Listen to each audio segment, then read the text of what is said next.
Tecumseh's speech at Makekethe in the spring of 1812. Father and brother Hurons, aho! Brother Hurons, you say you were employed by our father and your own chiefs to come and have some conversation with us.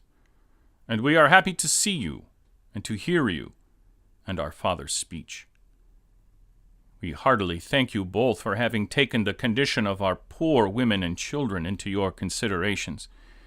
We plainly see that you pity us by the concern you show for our welfare, and we should deem ourselves much to blame if we did not listen to the counsel of our father and our brothers, the Hurons.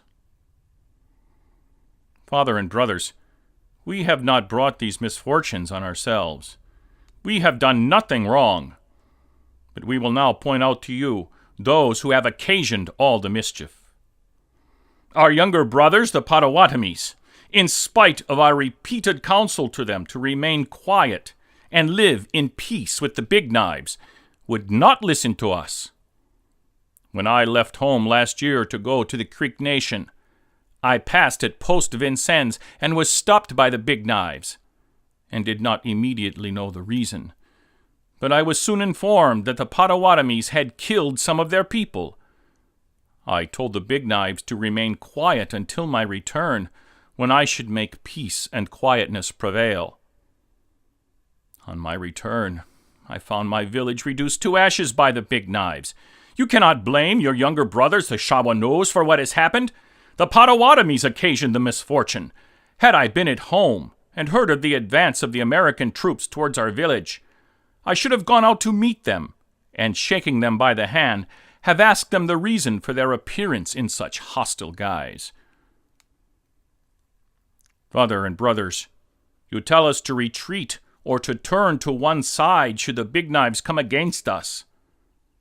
Had I been at home, in the late unfortunate affair I should have done so, but those I left at home were, I cannot call them men, a poor set of people, and their scuffle with the Big Knives I compare to a struggle between little children who only scratch at each other's faces. The Kickapoos and Winnebagos have since been at Post Vincennes and settled that matter amicably. Father and brothers, the Potawatomi, hearing that our father and you were on their way here for peaceful purposes, grew angry all at once and killed 27 of the Big Knives. Brothers, we Shawanoes, Kickapoos, and Winnebagos hope you will not find fault with us for having detained you and our father's words and our eldest brothers. Father and brothers, we will now in a few words declare to you our whole hearts. If we hear of the Big Knives coming towards our villages to speak peace, we will receive them.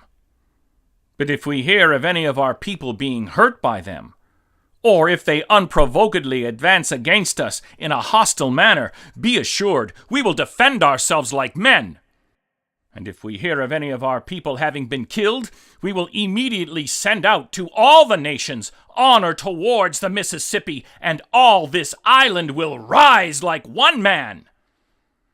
Then, father and brothers, it would be impossible for you or either of you to restore peace between us.